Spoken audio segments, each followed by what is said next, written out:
vinieron el miércoles pasado? Poquitos vinieron el miércoles pasado. Bueno, el miércoles pasado las prejóvenes estuvieron enseñándonos acerca de qué es un manto, qué es una bandera y qué es un heraldo. Voy a hacer un resumen para los que por ahí no vinieron. El manto, como vemos, es una tela. El manto por sí solo no tiene ningún tipo de influencia en lo espiritual, es un pedazo de tela. Pero cuando el Espíritu Santo, a través de nosotros, hace que movamos un manto, pueden ocurrir cosas poderosísimas. Poderosísimas. ¿Cuántos estuvieron el miércoles? Pudimos ver que los mantos son instrumentos de adoración, de entrega al Señor.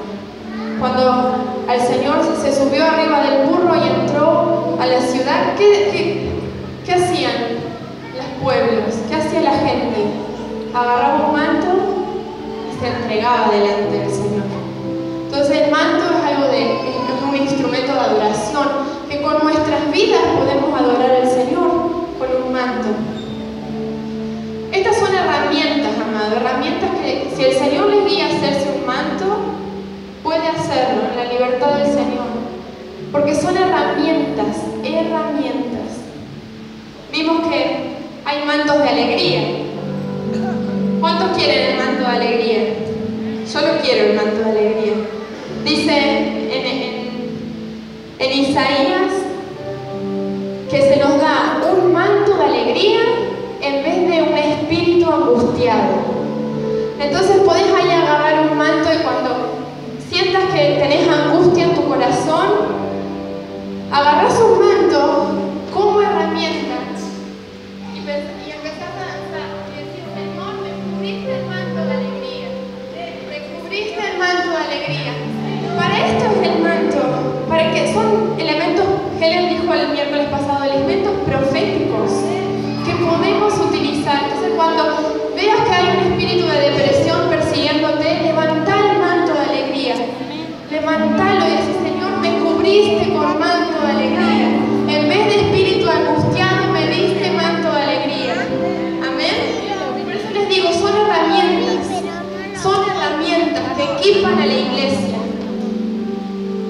Vimos también que los mantos desatan poder. ¿Qué le tocaban a Jesús? ¿Se acuerdan la mujer con flujo de sangre? ¿Qué le tocó? El manto. Entonces cuando veas que estás en una necesidad que el Señor se manifieste tu poder, empieza a danzar y decir: Señor, se desata tu poder, se desata tu poder, se desata tu poder, se desata tu poder. ¿Sí? En otra palabra dice que representa una unción. Una unción. El profeta Elías le dejó a Eliseo un manto y Eliseo había pedido una doble porción de lo que tenía Elías. Entonces ese manto, decir: Señor, así como el aceite representa la unción, poné un manto en tu cabeza y decir: Señor, vos me ungís, Señor, vos ungís mi cuerpo para caminar en esta tierra, ungís mis pies. Sí, son herramientas, amado, que no podemos perderlas. No podemos perderlas. Tome nota si quieren, porque esto lo tenemos que retener, ¿verdad? Después hablamos de la bandera. ¿Se acuerdan de la bandera? Banderas de identidad. Acá tenemos una bandera de identidad, un estandarte de identidad. Esto no fue un estandarte que surgió de nuestra mente, de nuestro corazón, y vamos a hacer un estandarte. Este es un estandarte de identidad, que nos habla, que nos declara, que nos establece como casa de Judá. Y no solo eso, sino que establece que el león ruge sobre esta casa, como oraba la pastora, que el león ruge cubriendo esta casa. Y no solo eso, tiene corona, por lo tanto él es rey. Entonces esto es un estandarte de identidad. Hablábamos con las chicas de qué lindo sería tener cada uno en su casa, ¿no? Una bandera de identidad. Pedirle al Señor que nos muestre la bandera, un estandarte de identidad como familia, para que recordemos siempre que Él es el que nos da todo, el que nos da la victoria, que Él es el que ruge, que Él nos dice quiénes somos. Amén. Vimos las banderas de amor. Hoy en el jardincito establecimos eso, las banderas de amor. Banderas de amor que se levantan sobre nuestras vidas, que las levantó Jesús. Las levantó Jesús. Vimos banderas, y esta es la que más me gusta. La bandera para delimitar un territorio. Esta bandera, amados, que se active en nuestro espíritu, que se active esta bandera, que se active. En Isaías 59, 19, guárdelo en su corazón ese versículo, porque usted puede establecerlo en sus casas. Cuando venga una enfermedad, cuando venga un problema financiero, cuando venga el enemigo como río, dice la palabra, el espíritu de Yahvé levantará bandera. Entonces tenga este versículo presente, porque hay estandartes sobre esta casa, hay banderas sobre esta casa. Entonces ahí tiene usted una herramienta para decir: Señor, van a venir, pero acá levanto la bandera, no van a poder pasar. Y miren que hay que detener un río, y más si la corriente es fuerte. Pero con la bandera que Yahvé levante, el río se detendrá. El río se detendrá. Entonces, ¿vieron? Son herramientas que en la intimidad de nuestro hogar podemos utilizar. Que no es venir a danzar nomás acá, con una bandera, con un manto. Son herramientas, equipamiento a la iglesia de Jesucristo. Vimos los heraldos también. Los heraldos, ¿quién es un heraldo? El que proclama, el que dice una verdad. El que dice una verdad. Entonces, por ejemplo, hoy cantábamos: el león ha vencido, el león ha vencido. Las tinieblas se disipan delante de su rugido. Y vieron que las chicas salieron con heraldos. No es casual que hayan salido con heraldos, porque ¿qué hace el heraldo? Declara una verdad. Y Señor, es verdad que venciste. Y con cada movimiento de heraldo lo decretamos: es verdad que venciste, es verdad que venciste, es verdad que tu rugido disipa las tinieblas, es verdad. Eso declara un heraldo, una verdad.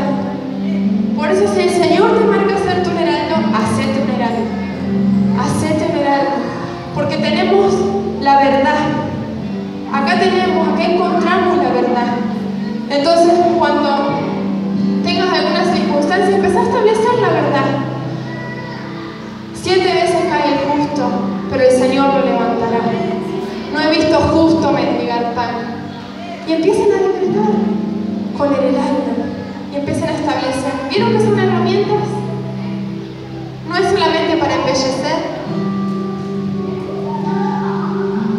Y a mí me toca hoy contarles un poquito acerca del pandero. ¿Cuántos tienen pandero acá? Vi que varios lo trajeron. Acá tenemos un pandero. ¿Y qué hace el pandero? Yo lo muevo. ¿Qué hace el pandero? Sonido. Hace sonido. Y hemos entendido que el sonido mueve algo en lo espiritual, ¿verdad? Con nuestra boca, con nuestras palabras, soltamos y algo se crea. Es un poder creativo que el Señor tiene, porque de su boca creó todo lo que vemos,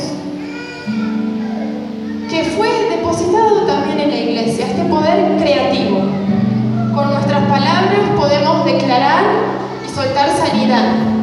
Con nuestras palabras podemos declarar la sobreabundancia del Señor. Y lo vemos que se cumple, ¿verdad?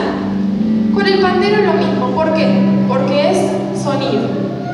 Porque es un sonido que se mueve en lo espiritual, que crea algo.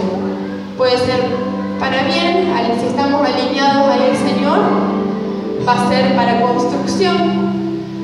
Pero cuando nosotros estamos medio turbados, el sonido no va a ser para construcción, sino muchas veces para distracción.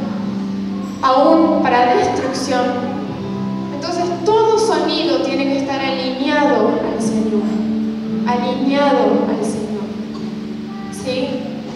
No es un instrumento solamente para marcar el ritmo, no es solamente para eso, sino que ahora vamos a ver el sonido del pandero. ¿Se va a querer comprar un pandero? ¿O no? Bueno, primero es un instrumento que crea el Señor. El Señor mismo hace el pandero. Si leemos en Ezequiel 28:13, Ezequiel 28 describe cómo era Satanás antes de caer. Y hay algo que el Señor me da, y es un pandero. Es un pandero, el primor de los panderos, dice. La habilidad de tocar panderos le es delegada a Lucifer, a Luzbel. Entonces, en otra versión dice el oficio del pandero. Entonces, imaginemos cómo tocaba el pandero ese ángel, ¿verdad? Que cuando fue caído, ahí entiendo yo que todos esos ritmos que él hacía con el pandero fueron desvirtuados, ¿verdad? Fueron desviados del propósito original, que era adorar al Señor. Pero gracias al Señor, que todos los instrumentos han sido redimidos. Y ese instrumento no se lo llevó Luzbel, sino que hoy lo tenemos nosotros para poder adorar al Señor, Rey de Reyes, ¿verdad? Bueno, si usted lo quiere leer en su casa, en Ezequiel 28:13 está esto, que el Señor crea el pandero. Como dijimos, su primera función fue adorar al Señor. En Salmo 154, Dani. Salmo 154.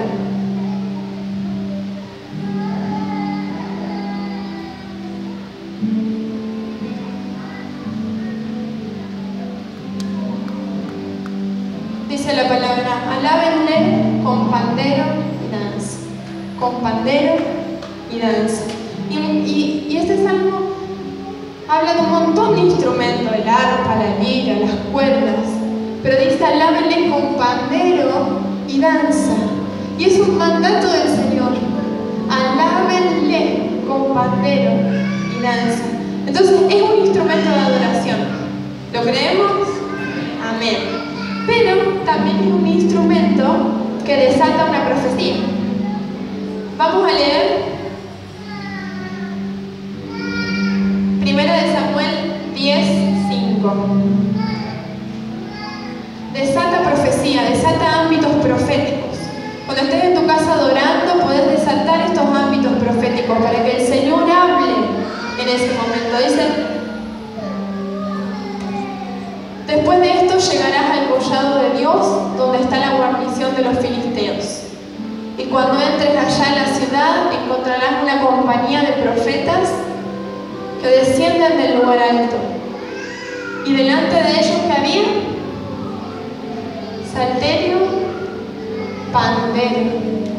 Y todos venían profetizando. Había flautas, arpa y venían profetizando. Entonces en ambientes podemos crear la voz del Señor en ese lugar. Porque eso significa desatar la profecía.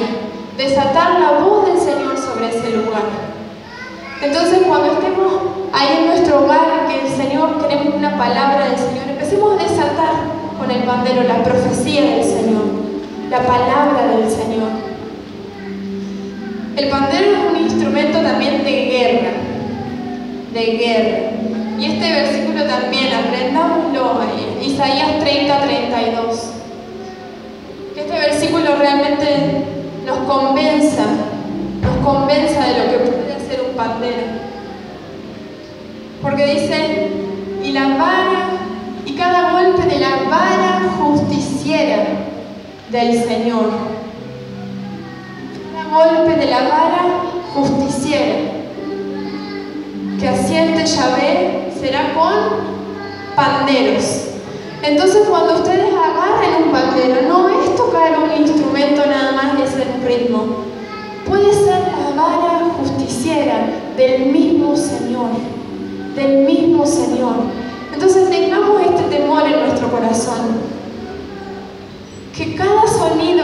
acercamos se ha alineado al Señor, se ha alineado a su voluntad, para establecer que justamente esto, que desate tiempos proféticos, que asienta la vara justiciera sobre injusticias.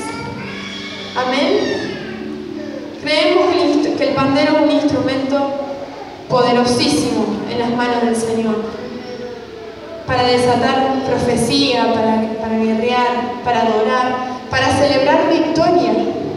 Cuando pasaron el Mar Rojo liderado todo por Moisés, ¿qué hizo la hermana de Aarón? Agarró un pandero.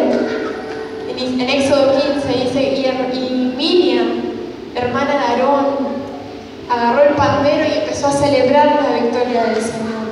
Para eso también es el pandero, para celebrar. Hoy se desató un tiempo de celebración por cada victoria que el Señor nos dio.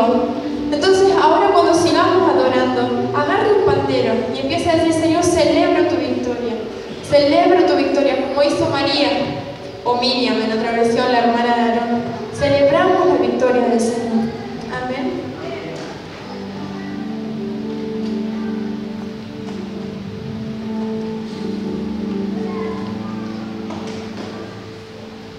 Señor, en esta hora impartimos como equipo de danza, Señor, todo lo que nos has mostrado, Señor, acerca del pandero.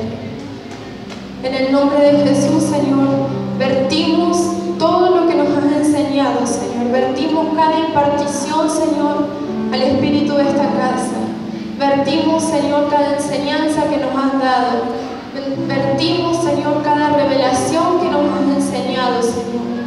Y declaramos que trae frutos, Señor. Declaramos una casa, Señor, alineada en los sonidos del pandero. Declaramos una casa, Señor, que con el sonar de los tamboriles, Señor, con el sonar del pandero empieza a desatarse tu vara justiciera, Señor. Declaramos que los tiempos proféticos, Señor, serán desatados por los panderos de esta casa, Señor. En el nombre de Jesús declaramos que se activan ahora los panderos que están dormidos. Se activan ahora, Señor, en el poder de tu Espíritu. Cada pandero, Señor, cada sonido de tamboril, en el nombre de Jesús, se activan ahora los panderos, Señor. Aún declaramos, Señor, que en el mismo cielo empiezan a descender estos instrumentos, Señor, para intercesores, para adoradores, amado, en el nombre de Jesús.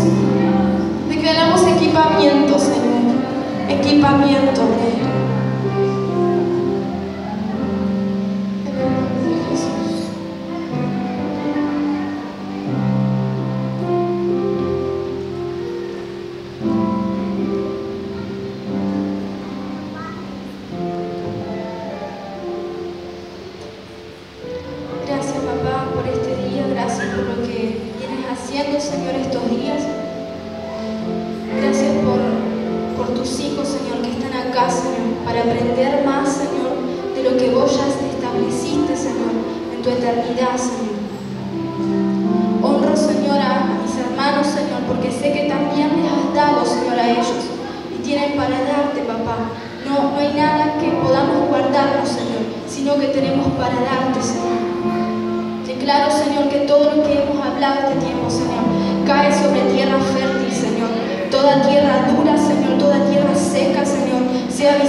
Otra de las herramientas que se utilizan en danza son las coronas.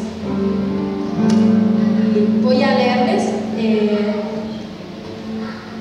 dónde surgen las coronas. Las coronas se consideran desde la época prehistórica como un ornamento utilizado en la cabeza de las autoridades, ya sean de la iglesia, los militares o los reales. Hay diferentes formatos de coronas. Están que son hechas de plata, otras de oro, otras llevan perlas y son visibles a la distancia. ¿Por qué se empezaron a utilizar las coronas? ¿Sí? Todo tiene un fin, todo lo que existe tiene un propósito. Si querés traer. Las coronas se empezaron a utilizar porque cuando hacían ceremonias, las personas necesitaban reconocer cuál era la autoridad más importante, ya sea el rey, que era el más importante, después estaba el príncipe, y así venía bajando, y mientras iba bajando la autoridad o subía, las coronas no eran iguales. Esta que tenemos acá es cerrada. ¿Por qué? Porque Jesucristo es Rey de Reyes y Señor de Señores. Entonces, cuando nosotros levantamos esta corona, queremos decir que no hay nadie por encima de él, porque está cerrada. Si estuviera abierta sería diferente. Quizás sería, no sé, nuestras coronas, porque estamos bajo su autoridad.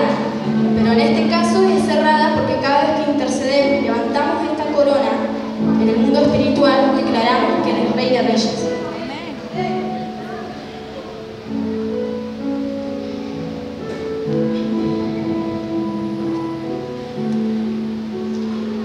Si vamos a Hebreos, capítulo 2, versículos 5 al 11, la palabra dice: coronado de gloria y honra a causa del padecimiento de la muerte. Hoy Jesucristo está sentado a la diestra del Padre y gobierna desde las alturas. Que podamos dimensionar lo que es las alturas, ¿sí? Por ahí, a mí me pasa que por ahí yo quiero dimensionar lo más alto, y parece que en la mente del hombre cuesta a veces. Su nombre es sobre todo lo que se nombra. Su gobierno perdura por los siglos de los siglos.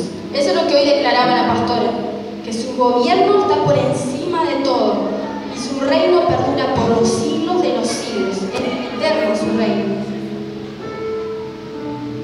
En Apocalipsis, capítulo 14, versículo 14, ahí habla sobre que Él es Rey de Reyes y Señor de Señores.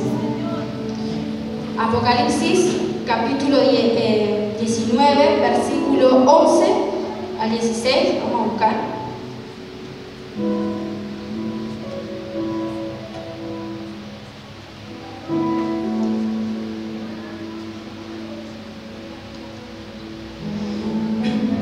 Entonces el cielo abierto, y había allí un caballo blanco.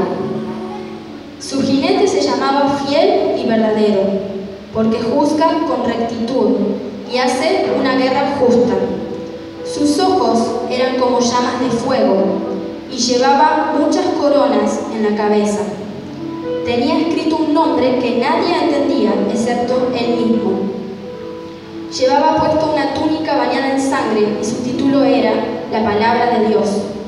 Los ejércitos del cielo, vestidos de lino blanco y puro, de la más alta calidad, los seguían en caballos blancos. De su boca salía una espada afilada para derribar a las naciones, y él las gobernará con vara de hierro, y desatará el furor de la ira de Dios el Todopoderoso, como el jugo que corre del lagar. En la túnica, a la altura del muslo, estaba escrito el título Rey de Reyes y Señor de Señores.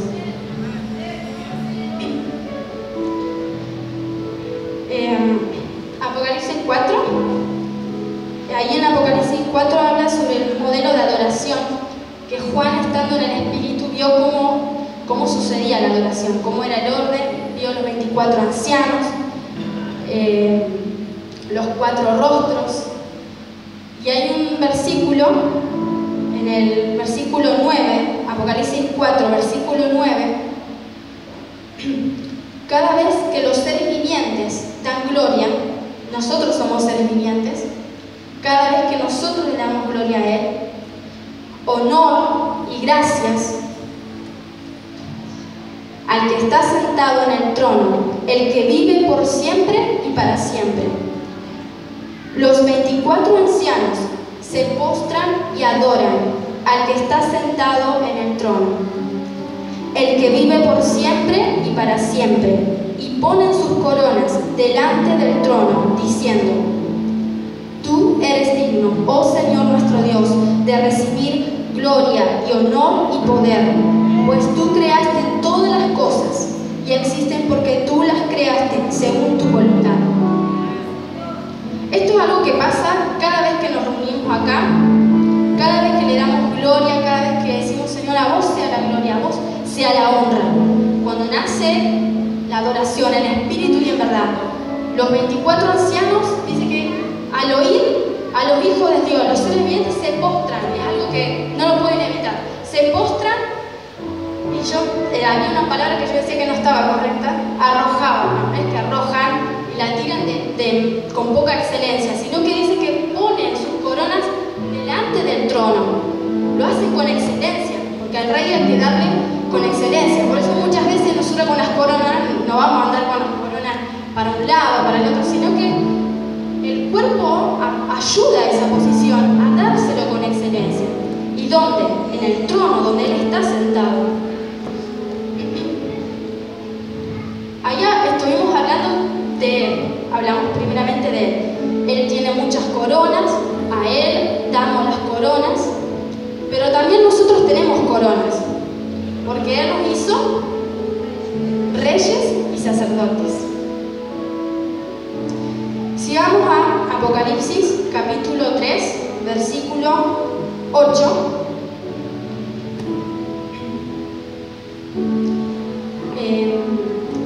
En ese momento Juan cuando estaba en la visión, y el Señor le decía que le hablara a la iglesia de Filadelfia.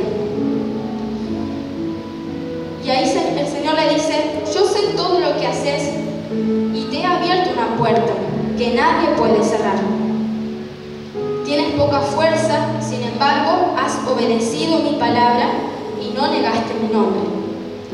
Y pasando al versículo 10, dice: dado que has obedecido mi mandato de perseverar, yo te protegeré del gran tiempo de prueba que vendrá sobre el mundo entero para probar a los que pertenecen a este mundo.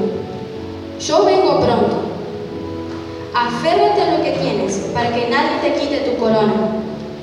Ahí está hablando, tenemos corona, pero también el Señor dice que puede venir alguien que la puede quitar esa corona.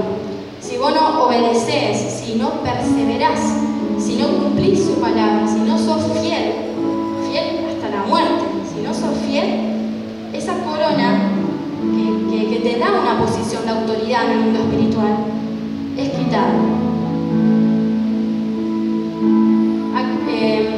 Voy a hacer una aclaración ahora. Nosotros hace un tiempo que empezamos a usar las coronas y lo usamos como una herramienta de adoración, de guerra, para establecer lo que el Señor está hablando.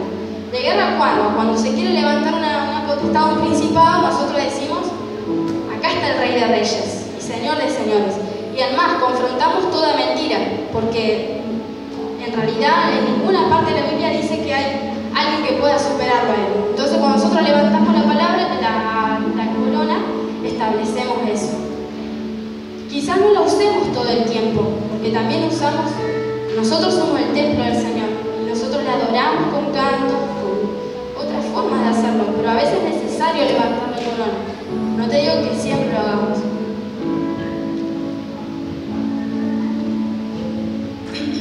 Bueno, vamos a pasar a las llaves. Las llaves es otra herramienta. Yo quería preguntar, Flavio no vino, ¿no? Flavio.